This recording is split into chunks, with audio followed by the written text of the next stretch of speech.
Hello everyone, welcome to my channel studio लेगी। So आज हम डिस्कस करने जा रहे हैं हिमाचल प्रदेश का रेंट कंट्रोल एक्ट। सो इसको हम ट्राई करेंगे कि एक ही वीडियो में कंप्लीट करें, पर अगर एक वीडियो में कंप्लीट नहीं हो पाता है तो हम इसके दो पार्ट्स में हम इसे कंप्लीट करेंगे। सो सबसे पहले किसी एक्ट को पढ़ते टाइम हमें ये देखना ज़रूरी होता है कि वो उस एक्ट का पर्पस क्या था, उस एक्ट को लाने का पर्पस क्या था। तो Himachal Pradesh urban rent control act को लाने का पर्पस, या फिर सभी स्टेट्स में जहाँ पर भी रेंट कंट्रोल एक्ट्स हैं वहाँ पर उस एक्ट को लाने का सिर्फ एक ही पर्पस था कि जो लैंडलॉर्ड होते थे वो बहुत ही तरीक़ों से टेनेंट्स को एक्सप्लॉइट कर रहे थे, जैसे कि मनचाहा किराया लेना, उनको किसी भी ग्राउंड पे इविक्ट कर बेसलेस ग्राउंड्स पे इविक्ट कर देना, और बहुत सारे तरीक़ों से उनको एक्सप्लॉइट किया जा रहा था। तो इसी एक्सप्लॉइटेशन को रोकने के लिए, टेनेंट्स के एक्सप्लॉइटेशन को रोकने के लिए और उनके राइट्स को प्रोटेक्ट करने के लिए रेंट कंट्रोल एक्ट्स को लाना ज़रूरी हो गया था। सो इसीलिए ही Himachal Pradesh urban rent control act को लाया गया, ताकि जो लैंडलॉर्ड के ग्रीडी एक्ट्स होते थे इविक्शन के रिस्पेक्ट में या फिर एक्सेस रेंट के रिस्पेक्ट में, उसको रोका जा सके, उसको प्रिवेंट किया जा सके। So that is the purpose behind Himachal Pradesh urban rent control act. So आइए स्टार्ट करते हैं। तो हिमाचल रेंट कंट्रोल एक्ट में सिर्फ 35 सेक्शंस हैं, और इसको जो प्रेसिडेंट की एसेंट है वो 20 अक्टूबर को मिली थी ऑफ 1987। 1987 में 20 अक्टूबर को इसको प्रेसिडेंट की एसेंट मिल गई थी।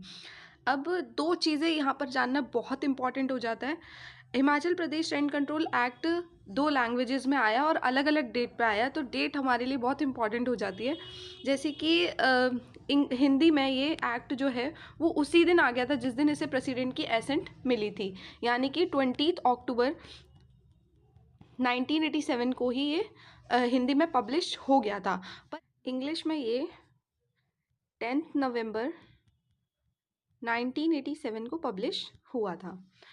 तो ये दोनों ही, ये अलग अलग जो है इंग्लिश और हिंदी में अलग अलग डेट्स को पब्लिश हुआ था। तो ये डेट्स हमारे लिए जानना बहुत ज़रूरी है। अब आ जाते हैं सेक्शन 1 पे।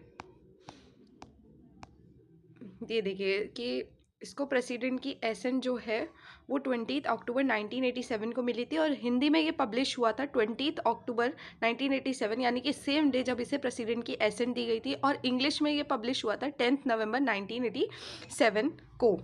सो और ये एक्ट क्यों आया था? ये एक्ट था to provide the control of rents and eviction within the limits of urban areas of Himachal Pradesh. तो रेंट कंट्रोल एक्ट जो है ये अर्बन एरियाज़ के लिए होता है, रूरल एरियाज़ के लिए आप लोगों को पता है लैंड रेवेन्यूज़ और भी अलग तरीके के एक्ट्स होते हैं जो रूरल एरियाज़ के लिए होते हैं, पर रेंट कंट्रोल जो है वो हमारे अर्बन एरियाज़ के लिए ही होता है।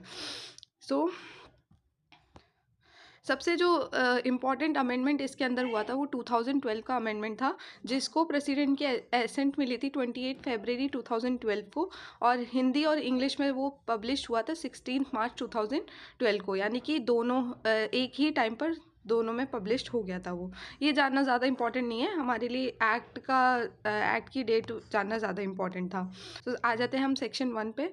This act may be called the Himachal Pradesh urban rent control act. तो ये इसको Himachal Pradesh urban rent control act कहा जाएगा। ये सारे अर्बन एरियाज़ जो हिमाचल प्रदेश में हमारे अर्बन एरियाज़ हैं उन सब पर ये एक्सटेंड होगा।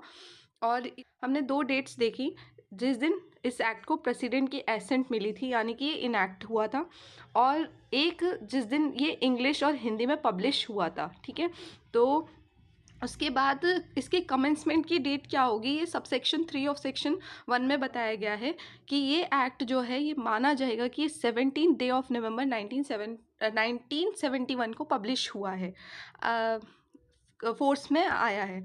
तो अब 17 डे ऑफ नवंबर 1971 ही क्यों डेट दी गई है? तो आपको बता दें कि 1987 के एक्ट के आने से पहले भी हिमाचल प्रदेश में एक रेंट कंट्रोल एक्ट था जिसको रिपील करके ये एक्ट आया गया, और वो एक्ट था 1971 का। इसीलिए इस एक्ट को भी यही माना जाएगा कि ये जो है मतलब इसका रेट्रोस्पेक्टिव इफेक्ट है 1971 से। ठीक है, तो ये माना जाएगा कि ये 1971 में ये एक्ट जो है वो कमेंस हुआ था। ठीक है, पर कुछ इसके ऐसे प्रोविजंस हैं जिनको हम मानेंगे कि जिनको हम 17 डे ऑफ नवंबर 1971 को कमेंस हुआ है ऐसा नहीं मानेंगे, कोई और डेट उनके लिए रखी गई है। जैसे कि but provisions clause H and I of section 2, section 4, section 5 and 15 का सबसेक्शन 2, 17, सेक्शन 30 का सबसेक्शन 3 एंड 34 और स्केड्यूल 1। इस एक्ट के अंदर 2 स्केड्यूल है, तो स्केड्यूल 1 इन सबको माना जाएगा कि ये जो है कमेंस का फोर्स में आए हैं अपॉइंटेड डे में। अब अपॉइंटेड डे क्या होता है हमें कैसे पता लगेगा, तो आ जाते हैं सबसेक्शन 2 पे। सबसेक्शन 2 के क्लॉज ए के अंदर अपॉइंटेड डे बताया गया है 18 अगस्त 1987 को। तो ये जो प्रोविजंस हमें बताए गए हैं यहाँ पर, इन प्रोविजंस को ये माना जाएगा कि ये 18 अगस्त को फोर्स में आए थे, ठीक है।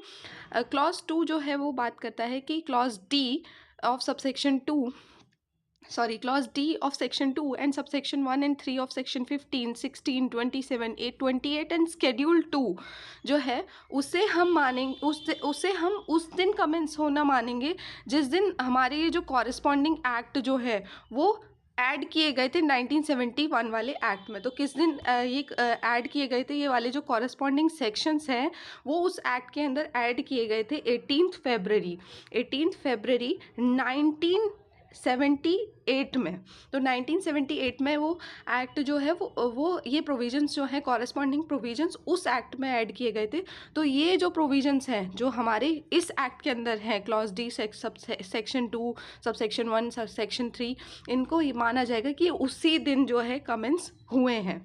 अब क्लॉज 3 बोल रहा है कि हमारा जो सेक्शन 4 और सेक्शन 29 है 1971 वाले एक्ट का, जो कि हमने इस प्रोविज़न में ऐड किया, वो कब तक फोर्स में रहेगा। तो वो कब तक फोर्स में रहेगा, उस दिन तक फोर्स में रहेगा during the period record from the day on which these were substituted और inserted till the appointed day. तो वही 18 अगस्त 1987 तक ये जो है ये फोर्स में रहेंगे, उसके बाद से ये फोर्स में नहीं रहेंगे, ठीक है। तो सेक्शन 4 और 29 जो है उसको प्रिजर्व करके रखा गया। तो और उसको ये भी बताया गया कि कौन सी डेट तक जो है ये प्रोविजंस फोर्स में रहेंगे। तो 18 अगस्त 1987 तक ये रहेंगे। डेट बहुत ही कॉम्प्लिकेटेड है इस एक्ट के अंदर, सो रिवाइज कर लेते हैं कि हमने कौन कौन सी डेट्स को जो है वो देखा है। सबसे पहले हमने देखा कि इस एक्ट को प्रेसिडेंट की एसेंट कब दी गई थी, तो 20 अक्टूबर 1987 को इसको प्रेसिडेंट की एसेंट मिली थी और सेम डे ये हिंदी में पब्लिश हुआ था, ठीक है। इसी सेम दिन ये हिंदी में पब्लिश हुआ था। और अब आ जाते हैं कि इंग्लिश में कब पब्लिश हुआ था, तो ये इंग्लिश में पब्लिश हुआ था 10 नवंबर 1987 को, ठीक है। तो ये हो गई हमारी इनैक्टमेंट की डेट्स, ठीक है। अब आ जाता है कि ये कमेंस कब हुआ था, तो हम देखेंगे सेक्शन 1 के सबसेक्शन 3 के अंदर कि इस एक्ट को हम मानेंगे कि ये 17 डे ऑफ नवंबर 1971 को कमेंस हुआ है। और पर कुछ इसके प्रोविजंस को मतलब कुछ इसके प्रोविजंस हैं जिनको हम मानेंगे कि वो अलग अलग डेट्स पे हुए हैं। जैसे कि सबसेक्शन क्लॉज 1 बोल रहा है कि ये जो प्रोविजंस है clause H I of section 2, section 4, 5, 15, 17, subsection 3 of section 30, 34 schedule 1 को मानेंगे कि अपॉइंटेड डे पे कमेंस हुए हैं। अपॉइंटेड डे का को हम देखेंगे सेक्शन 2 के क्लॉज ए से, जो कि बात करता है 18 अगस्त 1987। तो ये प्रोविजंस जो है वो हम मानेंगे कि कमेंस हुए हैं 19 अगस्त 1987 को। बाकी जो प्रोविजंस है वो 17 डे ऑफ नवंबर 1971 को कमेंस हुए हैं। पर क्लॉज 2 भी एक प्रोविजन बोलता है कि clause D of section 2, subsection 1, 3 of section 15, 16, 27, 28 और शेड्यूल 2, ठीक है। तो उसको मानेंगे कि वो उस दिन कमेंस हुआ है जिस दिन ये इसके कॉरेस्पॉन्डिंग प्रोविजंस को इंसर्ट किया गया था 1971 में के वाले एक्ट में। तो 1971 वाले एक्ट में इन सेक्शंस को ऐड करने की डेट थी 18 फरवरी 1978 क्लियरली लिख देती हूँ। 18 फरवरी 19 1978। तो ये प्रोविजंस जो है, ये कॉरेस्पॉन्डिंग प्रोविजंस जो है वो उस एक्ट में यानी कि 1971 वाले एक्ट में 18 फरवरी 1978 को आए थे। अब एक और प्रोविजन है क्लॉज 3, जिसमें बोला गया है कि सेक्शन 4 और सेक्शन 29 जो है 1971 वाले एक्ट का, वो कब तक फोर्स में रहेगा। तो वो कब तक फोर्स में रहेगा? अपॉइंटेड डे तक फोर्स में रहेगा, यानी कि 18 अगस्त 1987 तक ये फोर्स में रहेगा। उसके बाद से इसको रिपील मान लिया जाएगा। ठीक है, तो ये सब सेक्शन 1 हमारा बता रहा था। आ जाते हैं सेक्शन 2 पे, डेफिनेशन क्लॉज पे। 2A हमने देख ही लिया है, अपॉइंटेड डे। 2B बिल्डिंग की बात करता है। अब बिल्डिंग की जो डेफिनेशन है वो बहुत इंपॉर्टेंट है और याद करना भी बहुत आसान है। 2B यानी कि बिल्डिंग। सो बिल्डिंग का मतलब है कोई भी बिल्डिंग या फिर बिल्डिंग का कोई भी पार्ट जिसे लेट आउट किया गया है किसी भी पर्पज़ के लिए। ठीक है, किसी भी पर्पज़ के लिए लेट आउट किया गया है। अब वो क्या पर्पज़ हो सकता है? कमर्शियल पर्पज़ भी हो सकता है, रेजिडेंशियल पर्पज़ भी हो सकता है, किसी भी पर्पज़ के लिए उसको लेट आउट किया गया है। ठीक है, और चाहे उसको उस पर्पस के लिए यूज़ किया जा रहा है या फिर नहीं किया जा रहा है। ठीक है, और ये इंक्लूड करेगा land, godowns, out houses and furnitures.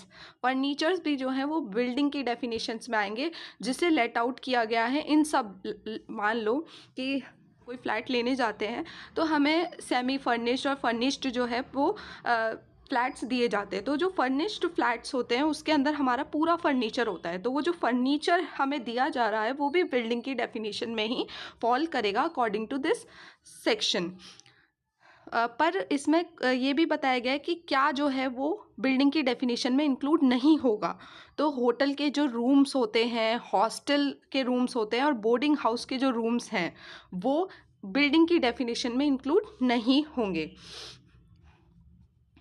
Section 2 clause C पे आ जाते हैं। 2 क्लॉज सी जो है वो कंट्रोलर के बारे में बात करता है। कंट्रोलर हमारी बहुत ही इंपॉर्टेंट अथॉरिटी है इस एक्ट के अंदर। हमारी इस एक्ट के अंदर दो ही अथॉरिटीज़ हैं।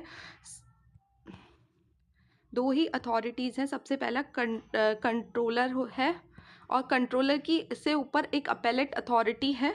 ठीक है, तो कंट्रोलर कौन होगा? तो कंट्रोलर वो पर्सन होगा जिसे स्टेट गवर्नमेंट अपॉइंट करेगा कंट्रोलर के फंक्शंस को परफॉर्म करने के लिए इस एक्ट के अंदर। ठीक है, इस एक्ट के अंदर जो कंट्रोलर के जो भी फंक्शंस हैं उसको परफॉर्म करने के लिए जो भी स्टेट गवर्नमेंट अपॉइंट करेगा वो कंट्रोलर कहलाएगा। 2 क्लॉज सी हमारा बात करता है। 2 क्लॉज डी जो है वो लैंडलॉर्ड के बारे में बता रहा है। फिर से हमारी बहुत ही इंपॉर्टेंट डेफिनेशन लैंडलॉर्ड की।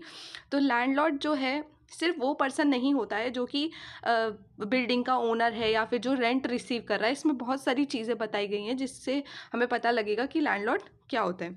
सो देखिए, लैंडलॉर्ड जो है वो ओनर भी हो सकता है प्रॉपर्टी का, लैंड ओनर भी हो सकता है और नहीं भी हो सकता है। ठीक है, मान लो कि मेरी एक सिस्टर है, उसकी एक प्रॉपर्टी है, यहाँ पर एक फ्लैट है जो उसने रेंट पे चढ़ा रखा है। ठीक है, वो उसका फ्लैट है, ओनर मेरी सिस्टर है। बट वो क्या कहती है कि मेरे को फ़ोन करती है कि तू जाके वहाँ से रेंट रिसीव कर लियो। ठीक है, इतने महीने का रेंट है और तू हर महीने जाके, इतना रेंट है और हर महीने जाके तू रेंट रिसीव करा कर वहाँ से। तो मैं जो हूँ अब लैंडलॉर्ड कहलाऊंगी इस डेफिनेशन के अकॉर्डिंग, क्योंकि मैं जो हूँ रेंट रिसीव कर रही हूँ किसी और के बिहाफ पे, यानी कि मेरी सिस्टर के बिहाफ पे मैं रेंट जो हूँ रिसीव कर रही हूँ, इसीलिए मैं लैंडलॉर्ड कहलाऊंगी। सो आइए देखते हैं डेफिनेशन को। तो लैंडलॉर्ड जो है ओनर भी हो सकता है और नहीं भी हो सकता है। ठीक है, तो लैंडलॉर्ड का मतलब है कोई भी पर्सन जो कि for the time being entitled है to receive rent in respect of any building और rented land whether on his own account. देखो, वेदर हिज ओन अकाउंट, या तो मेरी सिस्टर आती है और वो रेंट लेती है तो वो अपने अकाउंट में, यानी कि वो उसका ऑफकोर्स वो ओनर है तो वो ले रही है रेंट, तो वो अपने अकाउंट पे ले रही है। ठीक है, अपने उसमें ले रही है। बट अगर वो मेरे को बोलती है तो मैं लैंडलॉर्ड होंगी जो कि रेंट रिसीव कर रही हूँ उसके बिहाफ में। ठीक है, तो ये हो गया।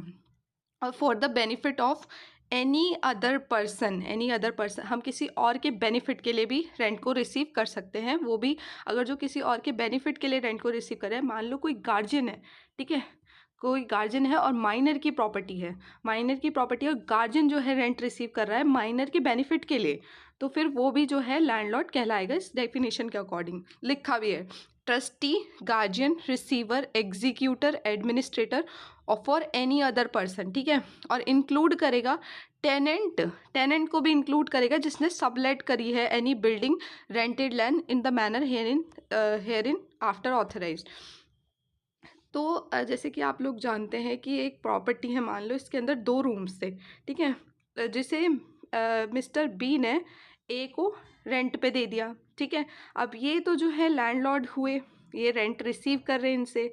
इन्होंने क्या करा, ए ने अपना जो ये वाला रूम खाली पड़ा था उन्होंने इनकी परमिशन से, इनकी कंसेंट के साथ सी को सबलेट कर दिया, ठीक है। सी को सबलेट कर दिया। अब सी से जो रेंट ले रहा है वो ये भाई साहब हैं ए, ये रेंट ले रहे हैं, ठीक है। तो ए जो है वो इसके रिस्पेक्ट में, इस वाले पोर्शन के रिस्पेक्ट में ये भी लैंडलॉर्ड कहलाएंगे, क्योंकि यहाँ पर साफ लिखा है कि वो इंक्लूड करता है अ टेनेंट हु सबलेट्स एनी बिल्डिंग और रेंटेड लैंड, ठीक है। तो टेनेंट जो है जिसने अपनी बिल्डिंग को सबलेट कर दिया है और वो जो रेंट रिसीव कर रहा है वो भी लैंडलॉर्ड कहलाएगा, ठीक है। स्पेसिफाइड लैंडलॉर्ड, स्पेसिफाइड लैंडलॉर्ड हमें आगे ही दिया गया है 2 क्लॉज आई के अंदर, तो अब हम इसकी डेफिनेशन देखेंगे। And every person for the time being time from time to time driving title under a landlord, और हर एक वो पर्सन जो कि लैंडलॉर्ड से अपना टाइटल जो है वो ड्राइव कर रहा है, तो वो सारे पर्सन जो हैं वो लैंडलॉर्ड कहलाएंगे। 2 क्लॉज ई जो है हमारा नॉन रेजिडेंशियल बिल्डिंग के बारे में बात करता है। तो नॉन रेजिडेंशियल बिल्डिंग का मतलब कि जो होली मतलब मेनली बिजनेस और ट्रेड के पर्पजेज से यूज़ हो रही है, ठीक है। तो वो तो पक्का, वो तो डेफिनेटली नॉन रेजिडेंशियल बिल्डिंग ही है। बट एक और चीज़ है जो कि नॉन रेजिडेंशियल बिल्डिंग कहलाएगी। मान लो कि मेरी एक शॉप है जो कि मैंने एक पर्सन ए को किराए पे दे रखी है, ठीक है। अब वो वहाँ पर अपना मान लो चक्की का बिजनेस कर रहा है, चक्की चला रहा है वो अपनी, और क्या होता है जैसे ही शाम को वो बंद करके और उसी के अंदर साइड में सो जाता है, ठीक है। तो हम ये नहीं कहेंगे कि रेजिडेंशियल बिल्डिंग है, ठीक है। अगर partly for the purpose of, अगर कोई बिल्डिंग जो है वो यूज़ हो रही है partly for the purpose of business and trade and partly for the purpose of residence subject to the condition that the person who carried on the business in the building resides therein, तो इसका मतलब ये नहीं होगा कि ये जो है नॉन रेजिडेंशियल बिल्डिंग नहीं है। ये जो है, ये जो शॉप है ये नॉन रेजिडेंशियल बिल्डिंग ही कहलाएगी। अगर वो वहाँ पर शाम को सो जाता है, इट डजेंट मीन कि वो बिल्डिंग जो है वो रेजिडेंशियल कहलाएगी, ठीक है। पार्टली अगर मैंने दी है कि वहाँ पर वो चक्की चला रहा है, उसके बाद अगर वो शाम को सो जाता है, it doesn't make any difference. Provided that, proviso भी है इसके अंदर, provided that if a building is let out for residential and non residential purposes separately, जो है वो ये कह रहा है कि मान लो मेरी एक बिल्डिंग है, ठीक है, जिसमें एक ग्राउंड फ्लोर है, एक फर्स्ट फ्लोर है, एक सेकेंड फ्लोर है, ठीक है। ये सेकेंड फ्लोर है, ये फर्स्ट फ्लोर है और ये ग्राउंड फ्लोर है। अब मैंने क्या करा है कि building is let out for residential and non residential purposes separately to more than 1%। अब मान लो कि ये वाला जो पोर्शन है वो मैंने मिस्टर ए को दे रखा है, जिन्होंने अपना गोडाउन बना रखा है, वो कोई बिजनेस करते हैं, उन्होंने अपना गोडाउन बना रखा है, ठीक है। उसके बाद मैंने ये जो है मिस्टर बी को दे दिया रेजिडेंशियल पर्पजेज़ के लिए, वो अपनी फैमिली के साथ पूरे यहाँ पर रह रहे हैं, ठीक है। और सेकंड फ्लोर जो है वो मैंने अब मिस्टर सी को दे दिया, जो कि अपना कोचिंग सेंटर चला रहे हैं, यानी कि बिजनेस कर रहे हैं। अब मैंने क्या करा कि एक बिल्डिंग को जो है रेजिडेंशियल और नॉन रेजिडेंशियल पर्पजेज़ के लिए सेपरेटली एक से ज़्यादा लोगों को दे दिया मैंने, ठीक है। तो जो पोर्शन यानी कि ये वाला पोर्शन मैंने रेजिडेंस के लिए दिया है, इसको नॉन रेजिडेंशियल बिल्डिंग की तरह से ट्रीट नहीं किया जाएगा, ये प्रोवाइसो साफ बोल रहा है, ठीक है। आगे देख लेते हैं explanation. Where a building is use mainly for the purpose of business और trade, it shall be deemed to be a non residential building even though a small portion thereof is use for a purpose of residence. मान लो कि अगर मैंने कोई एक building जो है वो नॉन रेजिडेंशियल पर्पज के लिए, मतलब बिजनेस और ट्रेड के लिए दे रखी है, अगर उसका थोड़ा सा पोर्शन रेजिडेंस के लिए यूज़ हो भी रहा है तो इसका मतलब ये नहीं होगा कि वो नॉन रेजिडेंशियल बिल्डिंग नहीं है, वो नॉन रेजिडेंशियल बिल्डिंग ही कहलाएगी। अगर छोटा सा पोर्शन यूज़ हो रहा है तो इससे कोई फ़र्क नहीं पड़ेगा, ठीक है। अब आ जाते हैं 2G पे, जो कि बहुत ही इंपॉर्टेंट डेफिनेशन है रेंटेड लैंड की। तो रेंटेड लैंड का मतलब होता है कोई ऐसी खाली लैंड जो हम बिजनेस और ट्रेड के लिए देते हैं, ठीक है। कोई मेरी बिल्डिंग तो अलग बात है, बिल्डिंग हमने दी बिजनेस पर्पज के लिए, दैट इज़ डिफरेंट। पर अगर कोई लैंड जो कि खाली पड़ी हुई है और अगर उसे बिजनेस और ट्रेड के पर्पजेस के लिए दिया जा रहा है तो उसको रेंटेड लैंड बोला जाएगा, ठीक है। 2 क्लॉज H जो है वो रेजिडेंशियल बिल्डिंग की बात करता है। अब ये सिर्फ बहुत ही सिंपल डेफिनेशन कि जो नॉन रेजिडेंशियल नहीं है वो जो बिल्डिंग नॉन रेजिडेंशियल नहीं है वो रेजिडेंशियल है, ठीक है।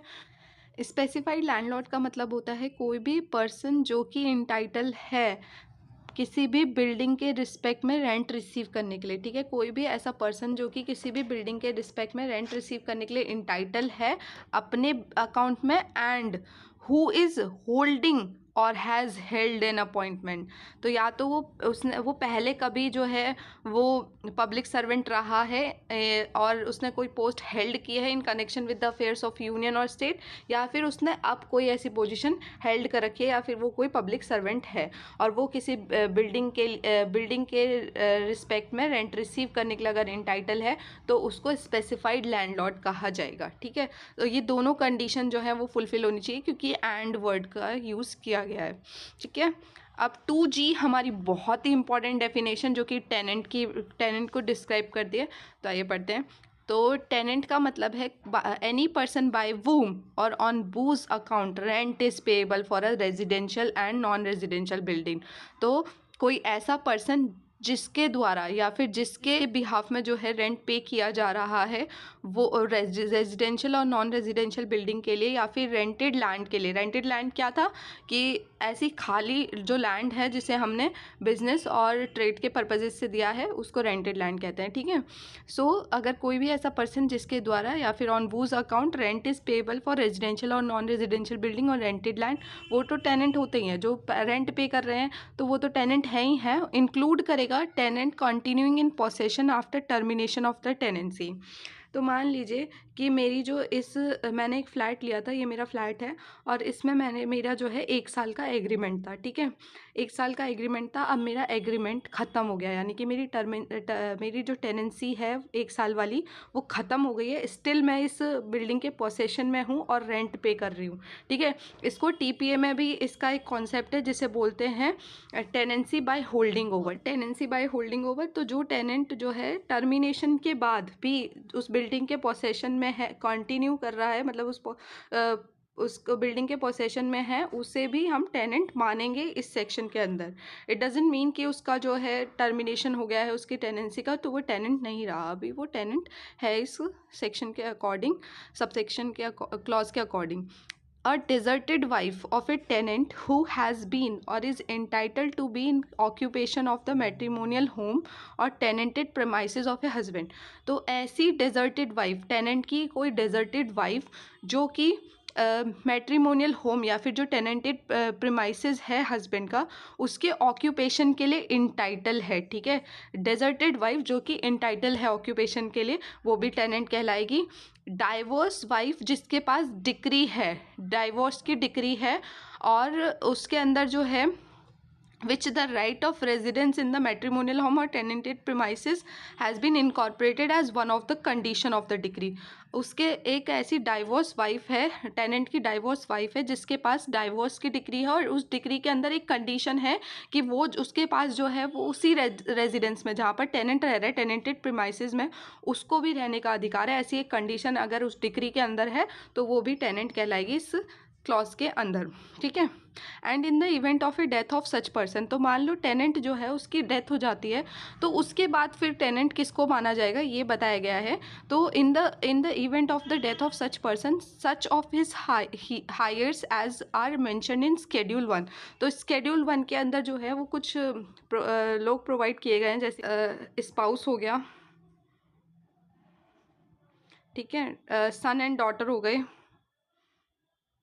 सॉरी सन एंड डॉटर हो गए, और पेरेंट्स हो गए, और wife of widow of predeceased son and son of predeceased son and daughter of predeceased son. तो ये कुछ लोग जो है स्केड्यूल 1 के अंदर प्रोवाइड किए गए हैं जो कि हायर्स होंगे, and who were ordinarily residing, who is ordinarily residing with him और carrying on business in the premises at the time of his death. तो मान लो अगर किसी टेनेंट की डेथ हो जाती है, अगर किसी टेनेंट की डेथ हो गई है, तो जो पर्सन उसके जो हायर्स प्रोवाइड किए गए हैं स्केड्यूल 1 के अंदर, मान लो एक उसकी स्पाउस थी, ये जो है मेल है, मेल इसकी डेथ हो गई है, और इसकी वाइफ थी जो जब डेथ हुई इसके साथ रह रही थी, तो वो जो है अब टेनेंट कहलाएंगी। मान लो अगर वाइफ नहीं है, वाइफ भी नहीं है, वो एक मेल है, उनकी डॉटर है, अगर डॉटर है तो उनके मरने के बाद फिर डॉटर को जो है टेनेंट माना जाएगा इस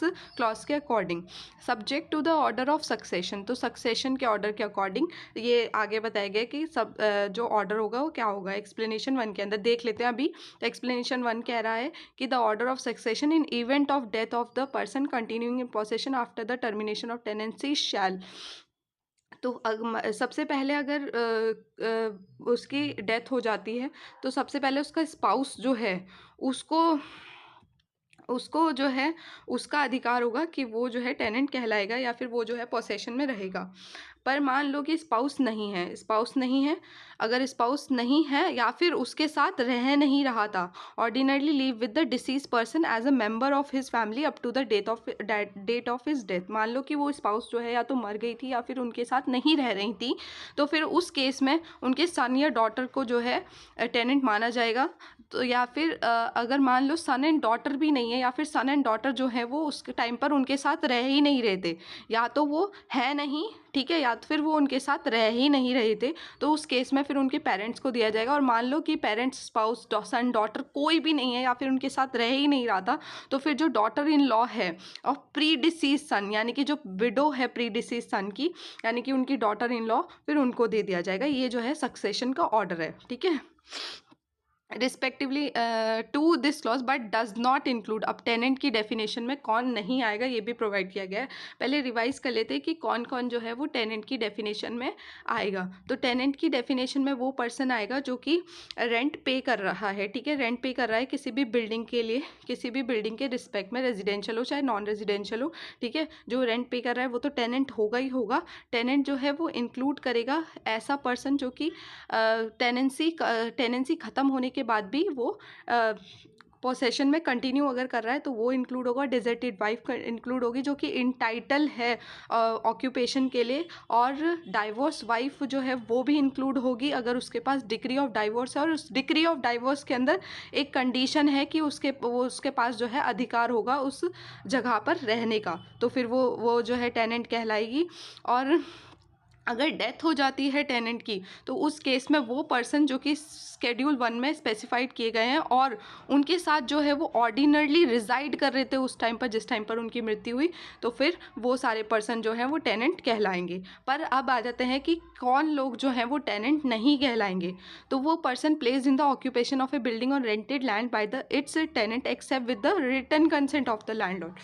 तो मान लीजिए कि ये प्रॉपर्टी मैंने अभी बताया था, आपको एग्जांपल दिया था कि ये प्रॉपर्टी है जो मिस्टर ए ने मिस्टर बी को रेंट पे दी। इसमें 2 रूम्स थे, ठीक है, मिस्टर बी ने सी को जो है सबलेट कर दी है प्रॉपर्टी।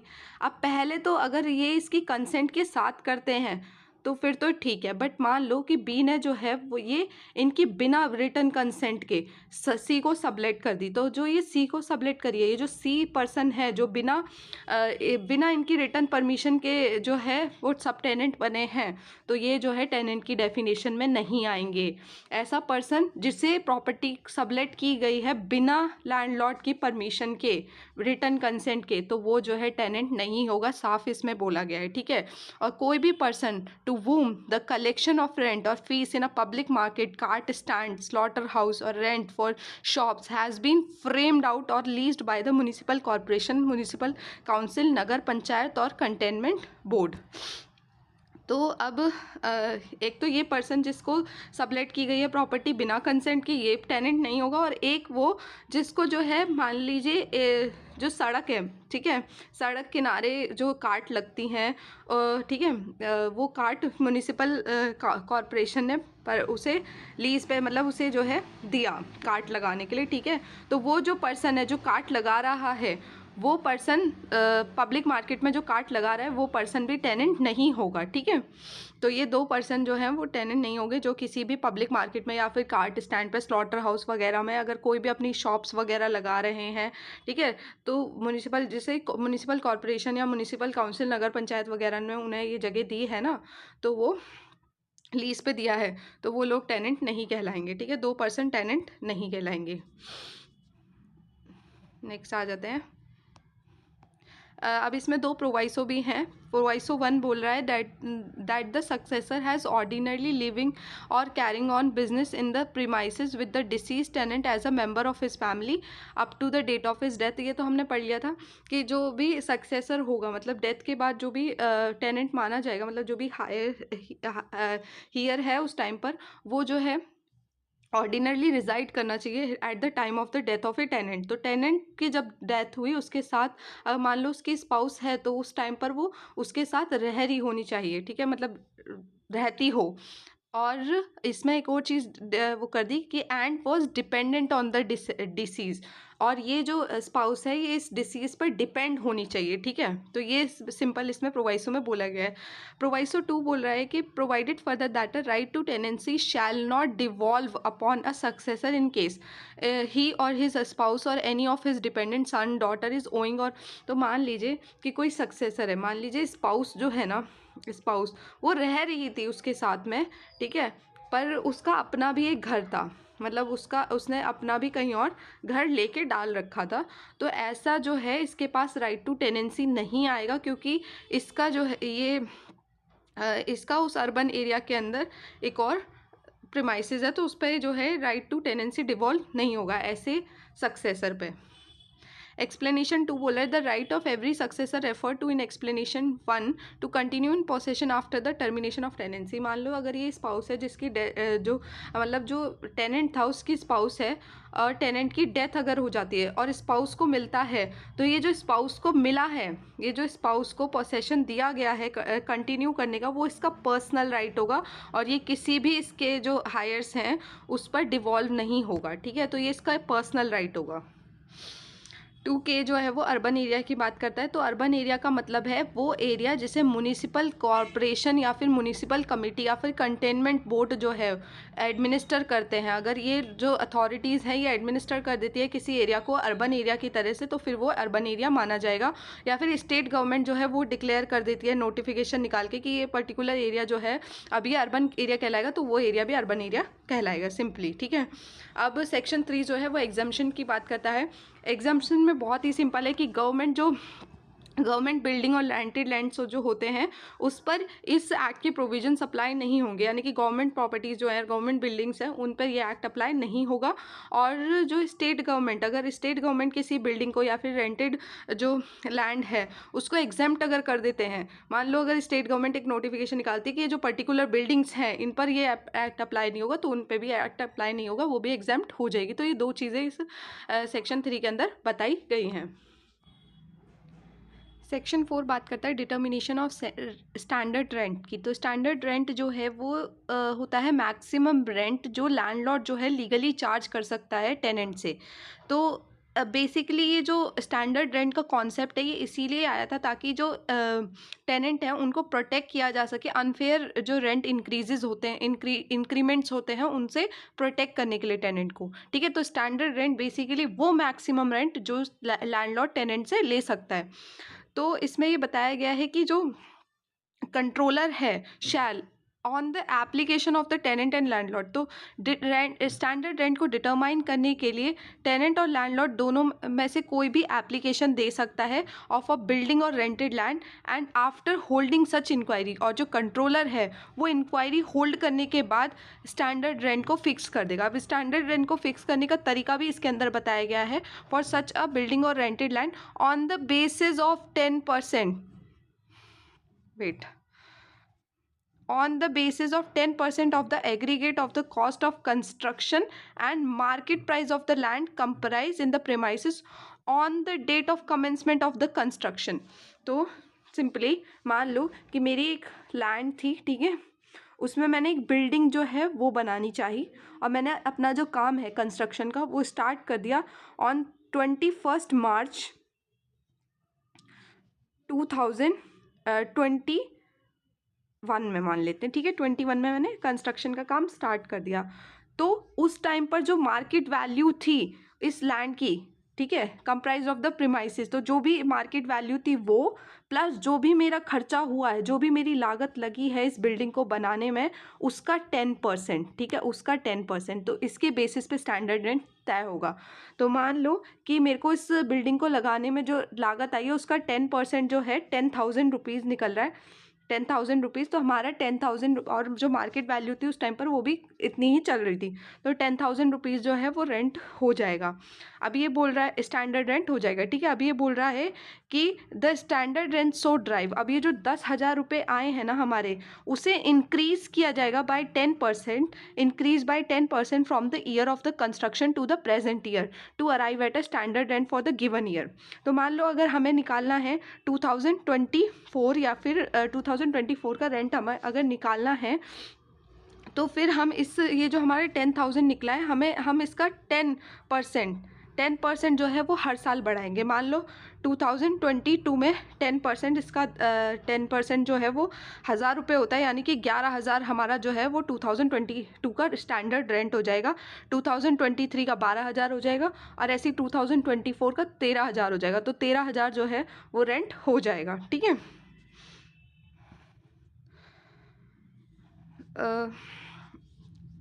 एक बार और क्लियर कर देती हूँ अगर आपको नहीं समझ में आया हो।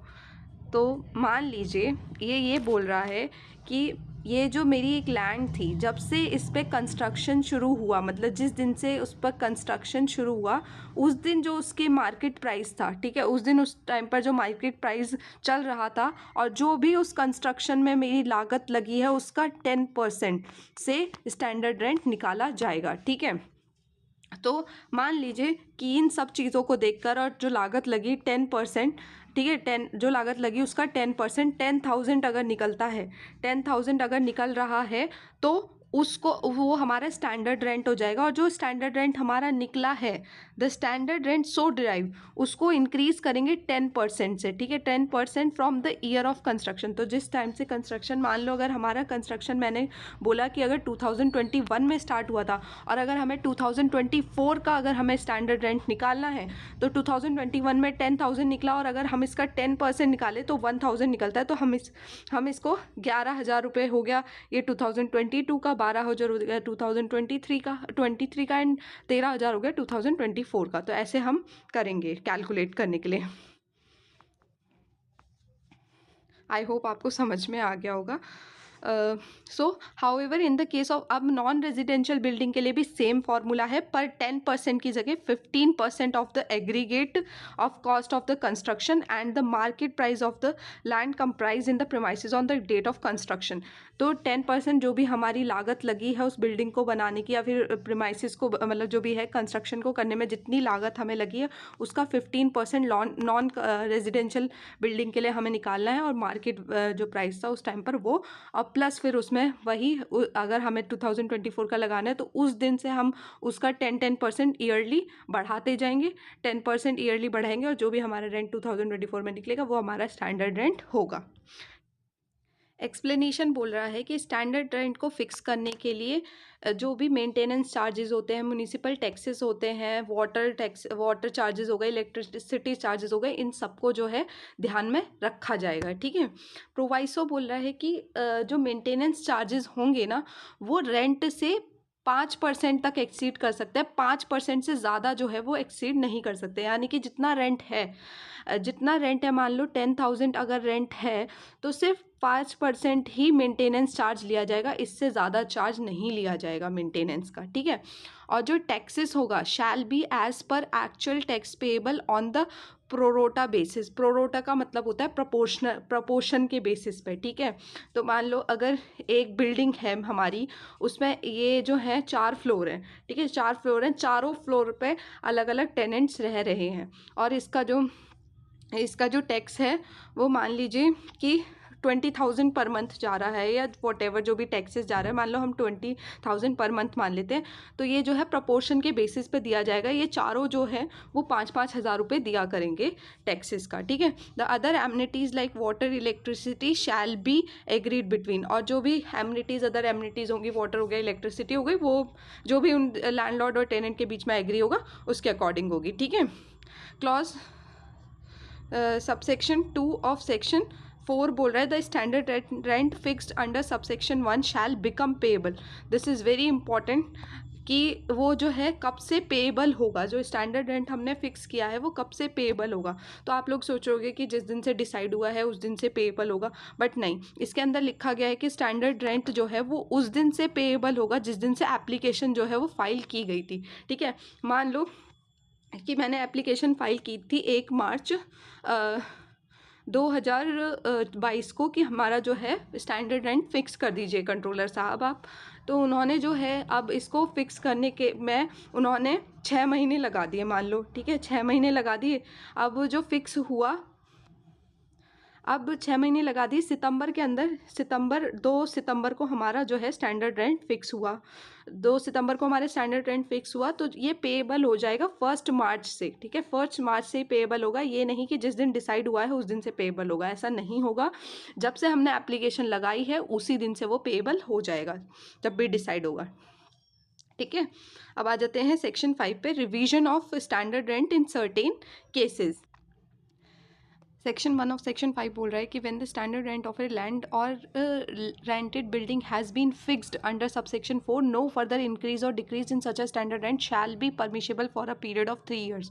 तो अगर स्टैंडर्ड रेंट को सेक्शन 4 के अंदर फिक्स कर दिया गया है तो नेक्स्ट 3 ईयर्स तक कोई भी इंक्रीज या डिक्रीज जो है उस स्टैंडर्ड रेंट के अंदर नहीं किया जाएगा, ठीक है। कोई भी इंक्रीज या डिक्रीज फर्दर 3 ईयर्स के लिए परमिशेबल नहीं होगा, ठीक है। सबसेक्शन 1 ये बोल रहा है।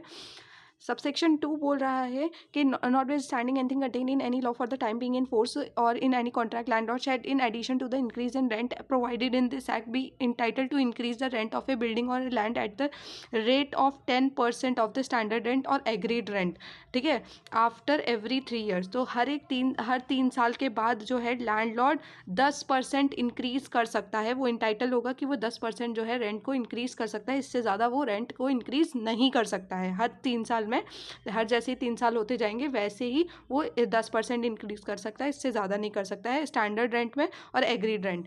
स्टैंडर्ड रेंट तो हमने देख लिया जो सेक्शन 4 में था। एग्रीड रेंट का मतलब है जो लैंडलॉर्ड और टेनेंट के बीच में जो रेंट एग्री किया गया था उसमें जो है 10% का इंक्रीज़ किया जा सकता है हर 3 साल के अंदर अंदर।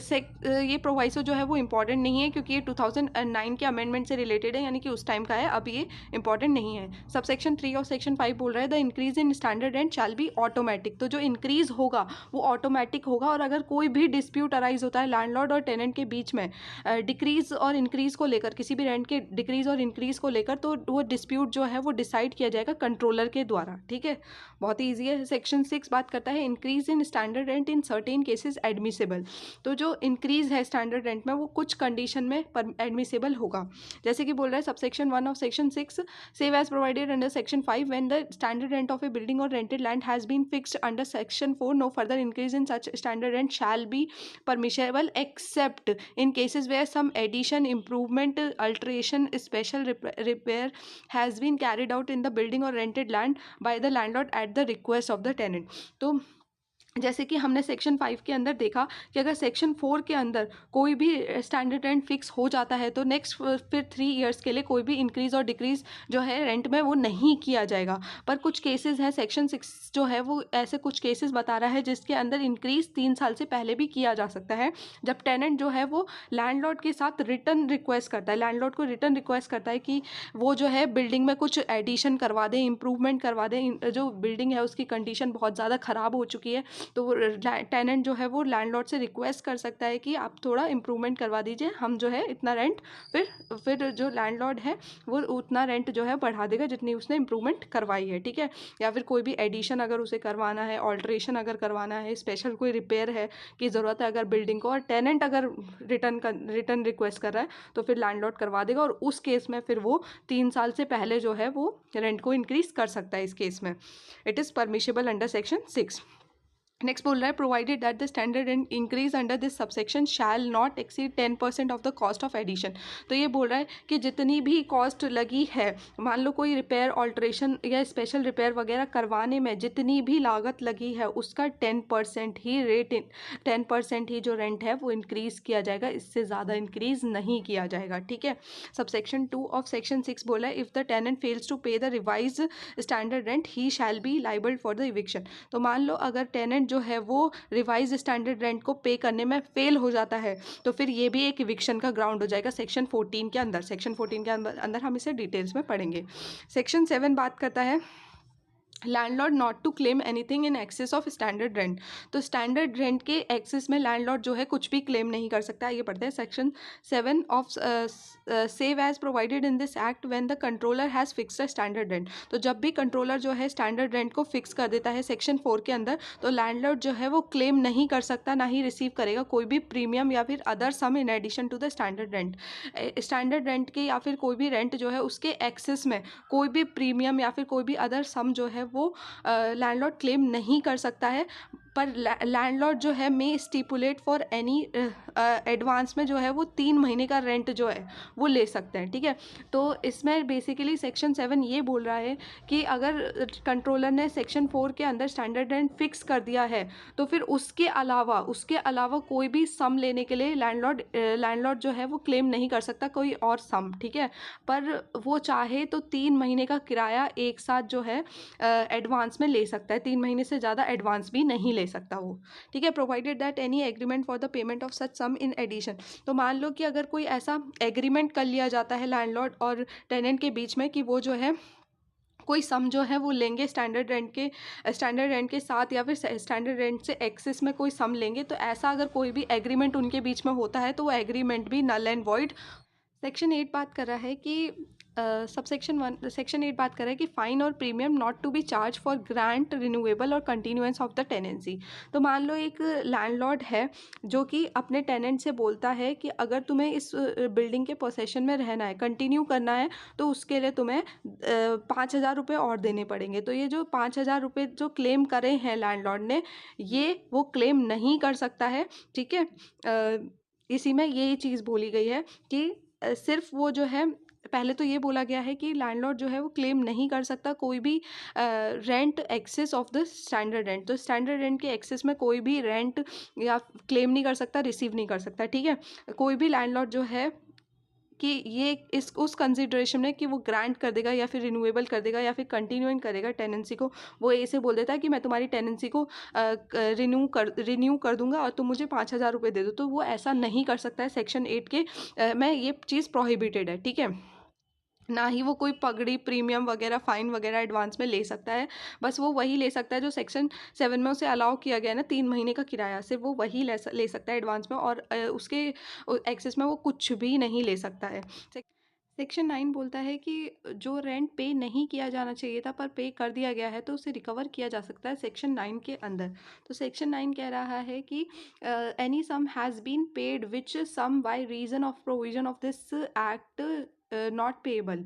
तो अगर कोई सम जो है जो इस प्रोविजंस के वजह से पेएबल नहीं था पर अगर पे कर दिया गया है तो उस सम को रिकवर किया जा सकता है। जिस दिन से वो सम पे किया गया है उसके 1 साल के अंदर अंदर जो है उसे रिकवर किया जा सकता है।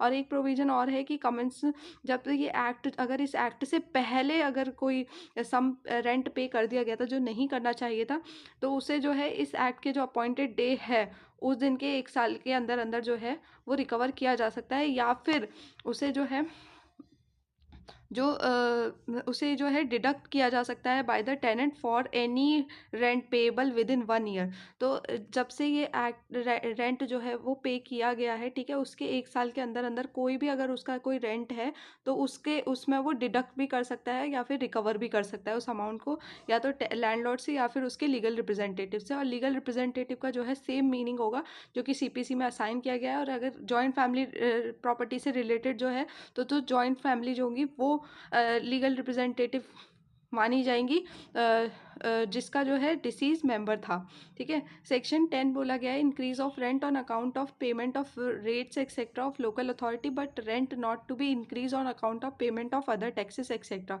तो सबसेक्शन 1 कह रहा है कि कोई अगर टेनेंसी कमेंस होने के बाद गवर्नमेंट जो है वो कोई फ्रेश टैक्स या फिर सेस या फिर कोई भी रेट जो है वो लगा देती है बिल्डिंग पे या फिर रेंटेड लैंड पे, या फिर अगर जो पहले से सेस या फिर टैक्स या रेट था उसको इंक्रीज कर देती है टेनेंसी के कमेंस होने के बाद, ठीक है, after the commencement of the tenancy. तो अगर वो गवर्नमेंट ऐसा कुछ करती है या लोकल अथॉरिटी ऐसा कोई टैक्स जो है या तो फ्रेश टैक्स लगा देती है या फिर जो ऑलरेडी टैक्स था उसको इंक्रीज कर देती है, तो फिर लैंडलॉर्ड जो है वो रेंट को इंक्रीज कर सकता है इस बेसिस पर, ठीक है। पर जो रेंट को इंक्रीज करेगा वो जो रेट सेस और टैक्स जो लगाया गया है, जितना अमाउंट जो लगाया गया है उससे एक्सीड नहीं करेगा। वो जो रेंट इंक्रीज करेगा वो रेट टैक्स और सेस जो लगाया गया है उससे इंक्रीज नहीं करेगा। तो और सबसेक्शन 2 यही बोल रहा है कि जो सबसेक्शन 1 में जो प्रोवाइड मतलब जिस टैक्स के लिए बोला गया है ना, सिर्फ उन्हीं टैक्स के लिए वो रेंट को इंक्रीज कर सकता है, अदरवाइज वो रेंट को इंक्रीज नहीं कर सकता।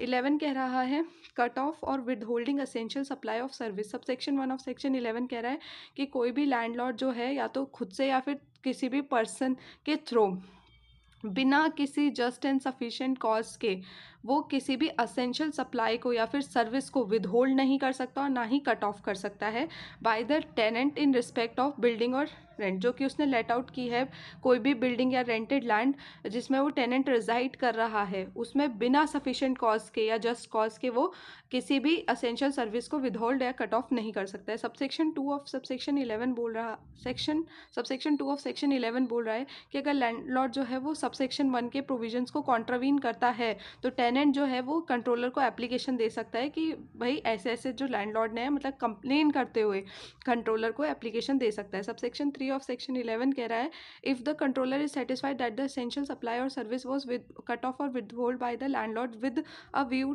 To compelling the tenant to vacate with the view of compelling the tenant to vacate the premises or to pay an enhanced rent, the controller may pass an order directing the landlord to restore the amenities immediately pending the inquiry। तो ये कह रहे हैं कि अगर controller satisfy हो जाता है कि हाँ जो एसेंशियल सप्लाई है या फिर सर्विसेज जो है वो लैंडलॉर्ड के द्वारा इसीलिए कट ऑफ या इसीलिए विदहोल्ड की गई थी कि ताकि जो है टेनेंट को कंपेल किया जा सके कि वो प्रॉपर्टी को वो जो प्रीमाइसेस है उसको वैकेट कर दे या फिर कोई इन्हेंस रेंट वो दे, तो जब तक इंक्वायरी जो है वो पेंडिंग में है तब तक वो कंट्रोलर ऑर्डर कर देगा लैंडलॉर्ड को कि वो जो है उस जो भी उसने एसेंशियल सर्विसेज को विदहोल्ड या कट किया है उसको रिस्टोर कर दे। एक्सप्लेनेशन बोल रहा है कि एन इंटरिम ऑर्डर में भी pass under this subsection without giving notice.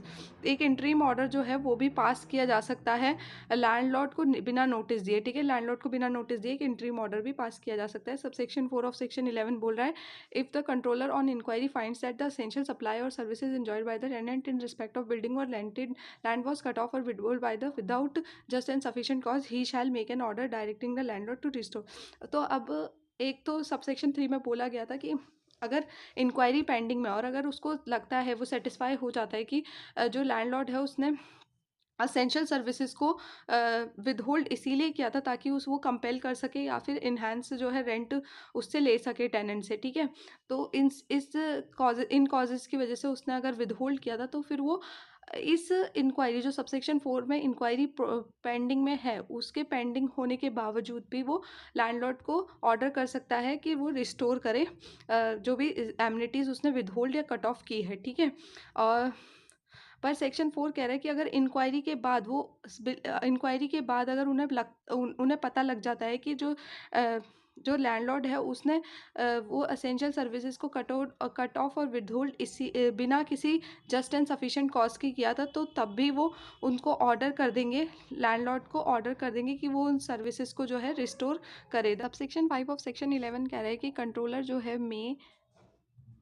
में इन हिज डायरेक्शन डायरेक्ट कर सकता है कंपेंसेशन नॉट एक्सीडिंग 100 रुपीज़। तो 100 रुपये से ज़्यादा 100 रुपये से ज़्यादा नहीं होना चाहिए, मतलब 100 रुपये तक का जो कंपेंसेशन है वो भी डायरेक्ट कर सकता है कि टेनेंट जो है वो लैंडलॉर्ड को देगा अगर उन्हें लगता है कि सबसेक्शन 2 के अंदर जो टेनेंट ने एप्लीकेशन दी थी वो फेरिवोलस या फिर विक्सेशियस है, तो फिर वो उस केस में टेनेंट को ऑर्डर करेंगे कि वो लैंडलॉर्ड को दे। पर अगर उन्हें लगता है कि जो मतलब जो सप्लाई थी असेंशियल सर्विसेज की वो लैंडलॉर्ड के द्वारा बिना किसी जस्ट एंड सफिशिएंट कॉज के विदहोल्ड की गई थी, तो फिर वो लैंडलॉर्ड को डायरेक्ट करेंगे कि वो टेनेंट को पे करे। ठीक है, एक्सप्लेनेशन 1 बोल रहा है of section 11, in this section essential supply और सर्विस इंक्लूड्स। तो असेंशियल सप्लाई और सर्विसेज का मतलब होगा कि वाटर हो गया, सब इलेक्ट्रिसिटी हो गई, लाइट्स हो गया, passages and on staircase, conservancy and sanitary services.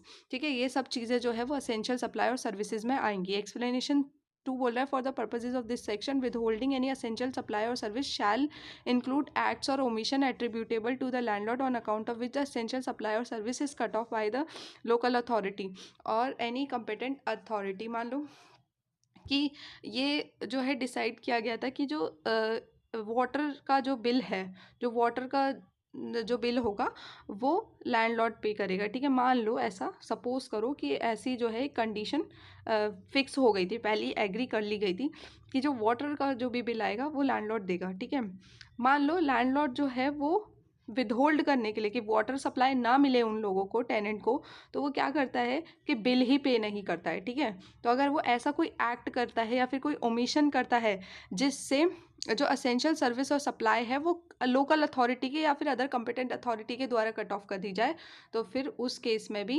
ये इसी section conversion of a residential building into a non residential building, इस सेक्शन में ये बोला गया है कि कोई भी पर्सन जो है वो रेजिडेंशियल बिल्डिंग को नॉन रेजिडेंशियल बिल्डिंग में कन्वर्ट नहीं कर सकता है। कोई भी पर्सन का मतलब क्या है, ना ही लैंडलॉर्ड और ना ही टेनेंट। ठीक है, ना ही टेनेंट कन्वर्ट कर सकता है ना ही लैंडलॉर्ड कन्वर्ट कर सकता है, बट एक सिचुएशन में वो कन्वर्ट कर सकते हैं अगर वो राइटिंग में जो है कंट्रोलर की परमिशन ले लेते हैं। अगर कंट्रोलर जो है परमिशन दे देता है राइटिंग के अंदर तो तब वो कन्वर्ट कर सकते हैं, अदरवाइज वो कन्वर्ट नहीं कर सकते।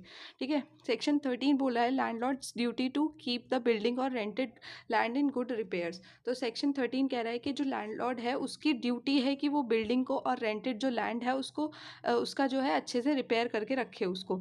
Every landlord shall be bound, तो हर एक लैंडलॉर्ड जो है वो बाउंड है बिल्डिंग और रेंटेड लैंड को गुड और टेनेबल रिपेयर्स में रखने के लिए। ठीक है, उसे गुड कंडीशन में रखने के लिए वो बाउंड है। Subsection 2 of section 13, if the landlord neglects और fail to make within a reasonable time after receiving a notice in writing any repair which he is bound to make under subsection 1, the tenant may make the same himself and deduct the expenses। तो मान notice देता है, ठीक है, writing में tenant जो है वो नोटिस देता है लैंडलॉर्ड को वो रिपेयर करवाने के लिए जिसके लिए वो बाउंड था सबसेक्शन 1 के अंदर, और तब भी वो लैंडलॉर्ड जो है उस रिपेयर को नहीं करवाता है, तो टेनेंट जो है वो उस रिपेयर को खुद से करवा लेगा और जो जितने भी पैसे लगे होंगे उस रिपेयर को करवाने में वो रेंट से डिडक्ट कर लेगा, provided that the amount so deducted और recoverable in any year shall not exceed 1/12 of the rent payable by the tenant for that year.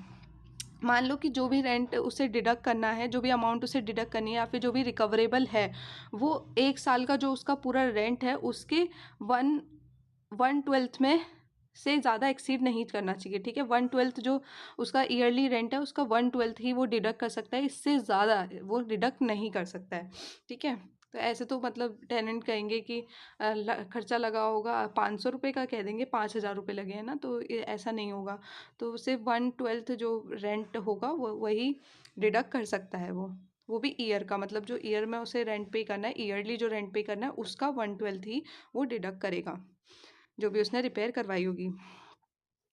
ठीक है, अब सबसेक्शन 3 ऑफ सेक्शन 13 बोल रहा है where Any repair without which the building or rented land is no longer habitable or usable except with undue inconvenience are to be made, and the landlord neglects or fail to make them after receiving notice in writing, the tenant may apply to the controller for permission to get such repairs done or on his own and may submit the controller an estimate of the cost. तो मान लो कि अगर कोई ऐसी repair करवानी थी कि जिसके बिना जो बिल्डिंग है वो रहने लायक ही नहीं है या फिर सेफ नहीं है, मतलब जो भी है वो सेफ़ नहीं है, और उसके लिए लैंडलॉर्ड जो है वो रिपेयर करवाने के लिए नेग्लेक्ट कर देता है या फिर वो रिपेयर नहीं करवा पाता है, तो टेनेंट जो है वो कंट्रोलर से परमिशन लेने के लिए कि वो खुद से वो रिपेयर करवा ले, इस चीज़ की परमिशन लेने के लिए वो कंट्रोलर को पास अप्लाई करेगा, कर सकता है। और वो जो है कंट्रोलर के पास सबमिट भी करेगा जो भी एस्टीमेट कॉस्ट लगेगी उस रिपेयर की, जितनी भी कॉस्ट लगेगी एस्टीमेट, वो उस कॉस्ट को भी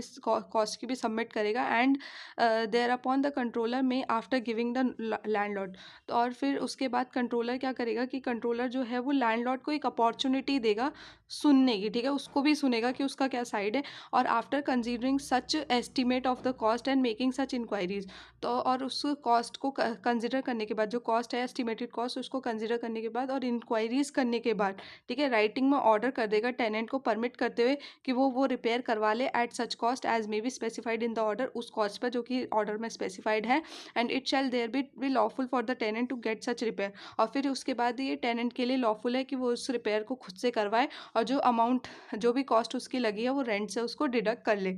शैल in no case exceed the amount so specified, पर वो